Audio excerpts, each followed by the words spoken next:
Om Swastiastu. Assalamualaikum warahmatullahi wabarakatuh. Salam sejahtera bagi kita semua.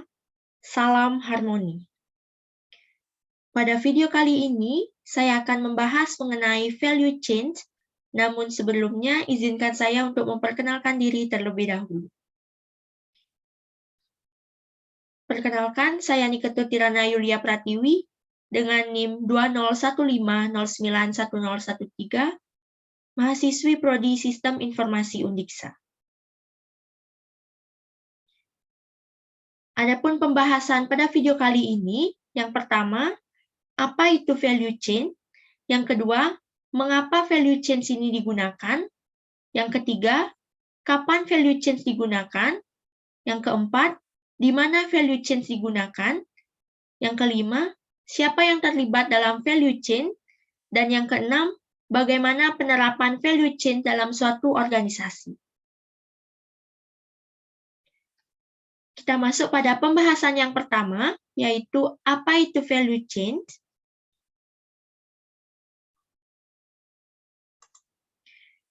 Jadi, value chain atau rantai nilai adalah serangkaian kegiatan bisnis yang mana pada setiap tahapan atau langkahnya mampu meningkatkan nilai atau pemanfaatan pada barang atau jasa yang diproduksi. Jadi, value chain ini merupakan konsep aktivitas bisnis dalam penciptaan produk atau layanan, mulai dari proses perancangan, proses produksi, distribusi ke konsumen, hingga pelayanan setelah pemasaran. Konsep ini menekankan pada proses dan aktivitas yang dapat menambah nilai pada layanan atau produk dan juga menekan biaya produksi yang diperlukan oleh suatu organisasi. Selanjutnya yaitu mengapa value chain ini digunakan. Nah, perusahaan menerapkan suatu value chain yang bertujuan untuk mengidentifikasi aktivitas-aktivitas dalam sistem produksi sehingga dapat diketahui suatu kelemahan atau kekurangan dari aktivitas yang terdapat dalam proses sehingga suatu perusahaan nantinya dapat meningkatkan keuntungan perusahaan, mengurangi biaya produksi, dan meningkatkan nilai ataupun pemanfaatan produk atau jasa yang akan diproduksi. Nah, selanjutnya, kapan value chain ini digunakan? Nah, value chain ini digunakan ketika suatu perusahaan ingin meneliti atau mengembangkan suatu produknya. Kemudian, ketika perusahaan akan merancang suatu produk agar proses mulai dari pemasokan bahan baku hingga proses pemasaran dapat berjalan lancar sesuai dengan strategi perusahaan. Selanjutnya yaitu di mana value chain ini digunakan. Nah, aktivitas yang terdapat dalam value chain ini dapat terjadi dalam satu perusahaan maupun beberapa perusahaan yang sedang bekerja sama. Seperti yang kita ketahui, value chain ini merupakan aktivitas mulai dari memasok bahan baku hingga proses pemasaran kepada suatu konsumen. Jadi dalam prosesnya ini melibatkan banyak pihak, mulai dari pemasok dan lain sebagainya, sehingga suatu proses ini dapat terjadi dalam satu organisasi maupun beberapa organisasi yang sedang bekerja sama. Selanjutnya yaitu siapa yang terlibat dalam value chain. Nah, yang terlibat dalam value chain ini mulai dari pemasok, operasional perusahaan, distributor, pelanggan, tim penjualan dan pemasaran, jasa kirim eksternal apabila suatu organisasi memerlukan suatu jasa kirim di luar organisasi, kemudian ada service management. Kemudian, bagaimana penerapan value chain dalam suatu organisasi? Nah, seperti yang terlihat pada layar, di sini terdapat value chain diagram atau diagram dari value chain. Di sini terdapat primary activities dan juga ada support activities. Jadi primary activities ini adalah aktivitas utama, yang diantaranya terdapat inbound logistik, operation, outbound logistik, marketing and sales, dan juga ada service. Selanjutnya ada support activities atau aktivitas pendukung, diantaranya ada procurement, technology development, human resource management, dan yang terakhir ada prime infrastructure. Jadi, dua aktivitas ini, primary activities dan juga support activities, akan berkolaborasi untuk menghasilkan suatu value atau nilai bagi suatu perusahaan.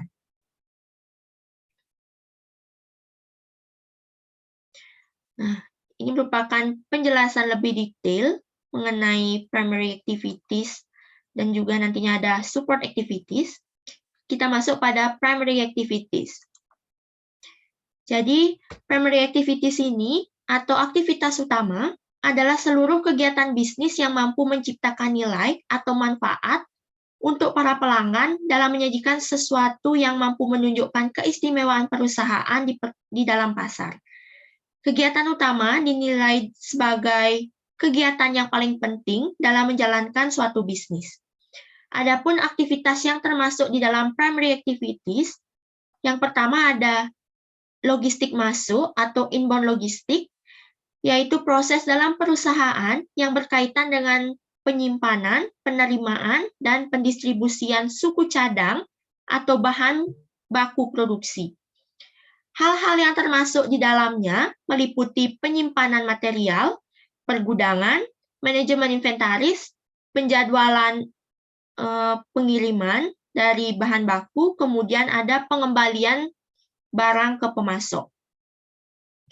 Yang kedua yaitu operation atau operasi. Jadi operasi ini adalah suatu kegiatan atau proses merubah bahan baku menjadi suatu produk akhir atau bisa disebut sebagai pengolahan input menjadi suatu output yang memiliki suatu nilai. Hal-hal yang termasuk di dalamnya seperti manufaktur, pengemasan, perakitan, perbaikan, pengujian, pencetakan, dan operasi fasilitas. Yang ketiga ada outbound logistik atau logistik keluar. Jadi proses ini mencakup langkah-langkah memasok atau menyebarkan produk ke pelanggan. Hal-hal yang termasuk di dalamnya seperti pergudangan bahan jadi, operasi kendaraan, pengiriman, pemrosesan pemesanan, dan penjadwalan pengiriman. Aktivitas yang keempat ada marketing and sales atau pemasaran dan penjualan. Jadi proses ini berhubungan dengan persuasi pelanggan untuk melakukan pembelian dari perusahaan atau aktivitas yang untuk melakukan pembelian dari perusahaan atau kita bisa sebut sebagai aktivitas yang berhubungan dengan pengarahan kepada konsumen agar tertarik dalam menggunakan suatu produk yang disediakan oleh perusahaan. Hal-hal yang meliputi marketing and sales ini seperti periklanan, promosi, merek, kutipan, pemilihan saluran, hubungan saluran, dan penetapan harga, dan aktivitas lainnya yang masih keterkaitan dengan pemasaran dan penjualan. Selanjutnya, aktivitas terakhir yaitu servis atau layanan. Jadi proses ini mencakup tindakan pasca pembelian atau dukungan yang diambil oleh perusahaan untuk memaksimalkan kebahagiaan dan loyalitas pelanggan. Hal-hal yang termasuk di dalam servis ini seperti layanan tambahan, pemasangan, jaminan, pengembalian uang, dan pengembalian produk atau jasa apabila tidak sesuai dengan keinginan dari pelanggan. Selain itu, servis ini juga berkaitan dengan menyediakan layanan agar lebih dapat meningkatkan pemeliharaan suatu produk seperti perawatan, perbaikan, dan juga pelatihan. Selanjutnya, kita masuk ke support activities atau aktivitas pendukung.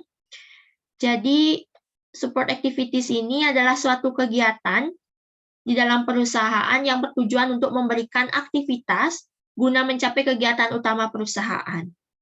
Dalam hal ini, kegiatan pendukung adalah suatu penunjang dari kegiatan utama atau primary activities, yang mana kita ketahui apabila suatu primary activities tanpa adanya support activities ini tidak akan dapat berjalan semaksimal mungkin atau bahkan tidak dapat berjalan sebagaimana mestinya. Oleh karena itu, disediakan aktivitas-aktivitas yang membantu operasional perusahaan secara keseluruhan dengan menyediakan infrastruktur sehingga aktivitas primer atau primary activities itu dapat berjalan secara berkelanjutan. Adapun yang termasuk di dalam support activities, yang pertama ada procurement atau purchasing atau pengadaan. Jadi kegiatan organisasi dalam mendapatkan sumber daya yang dibutuhkan untuk beroperasi. Hal-hal yang terlibat di dalamnya seperti perolehan bahan baku, peralatan, dan barang konsumsi lainnya untuk menjalankan suatu proses produksi. Yang kedua ada Human Resource Management.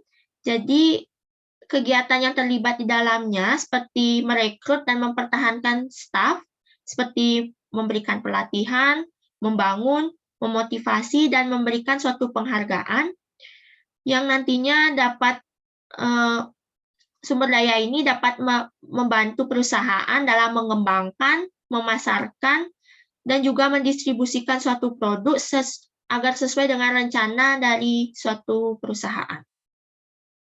Yang ketiga ada technological development. Jadi kegiatan ini berhubungan dengan pengelolaan dan pengolahan informasi, seperti kegiatan yang berhubungan dengan perbaikan proses, perbaikan produk, pengembangan software, perancangan alat, sistem telekomunikasi, kapabilitas basis data baru, sampai dengan membangun dukungan sistem yang terkomputerisasi, serta melindungi basis pengetahuan dari perusahaan.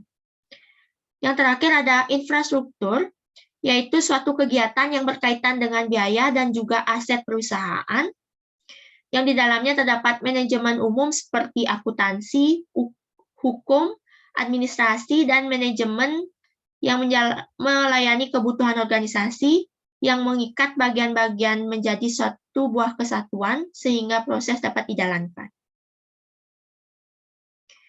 Jadi keempat support activities ini akan mendukung 5 aktivitas utama atau primary activities ini agar dapat berjalan secara berkelanjutan.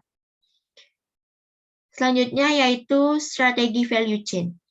Jadi terdapat 3 strategi pada value chain. Yang pertama ada strategi keunggulan dalam bersaing, kedua strategi keunggulan biaya, dan yang terakhir ada strategi diferensiasi.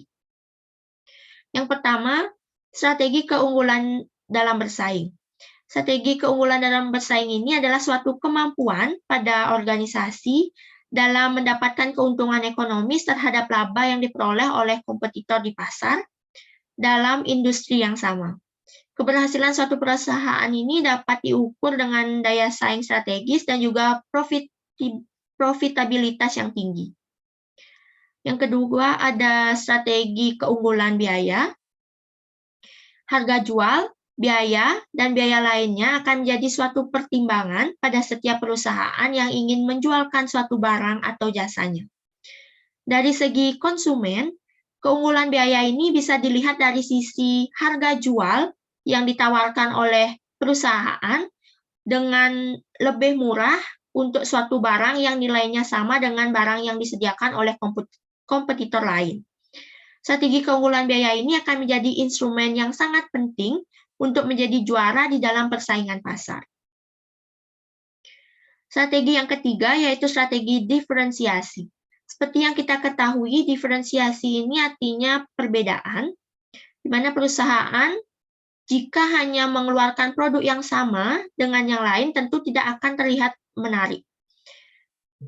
Barang yang dikeluarkan akan terlihat menarik apabila memiliki perbedaan dengan kompetitor sejenisnya. Strategi ini harus berdasarkan pada atribut produk, pengiriman produk, rancangan pemasaran, dan juga aspek lainnya yang dapat mendukung perbedaan antara produk yang dikeluarkan perusahaan dengan kompetitor sejenisnya. Selanjutnya yaitu penerapan value change. Jadi terdapat langkah-langkah dalam penerapan value change. Yang pertama yaitu tetapkan prosedur yang diperlukan untuk setiap aktivitas utama yang mengaitkan 5 kategori aktivitas seperti logistik masuk atau inbound logistik, ada operation, ada logistik keluar atau outbound logistik, marketing and sales, dan juga service. Yang kedua yaitu identifikasi prosedur yang diperlukan untuk setiap aktivitas pendukung yang menyangkut menyangkut 4 aktivitas di dalamnya seperti procurement, human resource management, technology development, dan juga infrastructure. Kemudian setelah prosedur tersebut ditetapkan, maka dilakukan suatu analisis kemungkinan perbaikan untuk meningkatkan suatu proses produksi seperti merampingkan proses, membuang langkah-langkah yang tidak diperlukan, atau strukturisasi ulang komunikasi untuk meningkatkan efisiensi dan juga nilai produksi. Nah, kemudian setelah analisis ini dilakukan, maka ditentukan suatu solusi yang dapat mendukung suatu perbaikan. Jadi solusi ini diharapkan realistis yang dapat diterapkan dalam suatu organisasi dan juga menyiapkan suatu sistem pelacakan untuk membandingkan metrik setelah perencanaan. Selanjutnya ada menerapkan suatu solusi. Setelah solusi didapatkan, maka solusi tersebut diterapkan dan juga dibandingkan apakah dapat meningkatkan suatu nilai produksi dalam suatu organisasi, apakah tidak. Nah, selanjutnya masuk pada keuntungan atau kelebihan dari value chain. Di sini terdapat 4 kelebihan dari value chain. Yang pertama yaitu meningkatkan keuntungan. Peningkatan nilai konsumen dan penurunan redundancy akan memberikan pendapatan setinggi mungkin untuk suatu organisasi, di mana peningkatan nilai dan penurunan redundancy ini dapat didapatkan ketika mengimplementasikan suatu value chain. Yang kedua ada meningkatkan kualitas penawaran.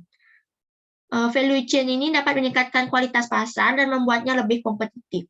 Peninjauan terus-menerus terhadap kegiatan utama dan kegiatan pendukung, serta pengetahuan tentang selera dan preferensi konsumen akan meningkatkan kualitas produk untuk persaingan yang ketat di dalam pasar. Yang ketiga ada menghilangkan pemborosan. Ini akan membantu mengurangi biaya perusahaan dengan menghilangkan hal-hal yang lebih mahal atau menghabiskan terlalu banyak waktu bagi sumber dayanya. Dan yang terakhir ada meningkatkan keberlanjutan. Value chain ini dapat meningkatkan kemampuan beradaptasi dan berkelanjutan jangka panjang perusahaan yang dapat dilakukan dengan memetakan proses rantai nilai dan menghilangkan aktivitas kasar yang tidak berkontribusi dalam proses produksi. Nah, di balik kelebihan dari value chain tentu terdapat kekurangan yang diantaranya yang pertama yaitu kehilangan target. Pandangan strategis yang lebih besar dapat hilang jika terlalu banyak perhatian diberikan kepada mikrodata suatu organisasi. Yang kedua, kesulitan dalam mengembangkan rantai, di mana proses pengumpulan data lambat karena perlu pertimbangan untuk menentukan apa yang dapat meningkatkan nilai dan mana yang tidak. Terkadang hal itu menjadi subjektif karena perilaku pelanggan yang tidak masuk akal. Dan menerapkan rencana dapat menjadi padat dan memakan banyak waktu. Dan yang ketiga, biaya implementasi yang tinggi. Analisis value chain ini adalah operasi yang tidak pernah berakhir karena persaingan di pasaran selalu berkelanjutan. Biaya implementasi untuk organisasi yang belum pernah menerapkan satu value chain terbilang cukup tinggi, sehingga dapat menelan biaya yang cukup tinggi.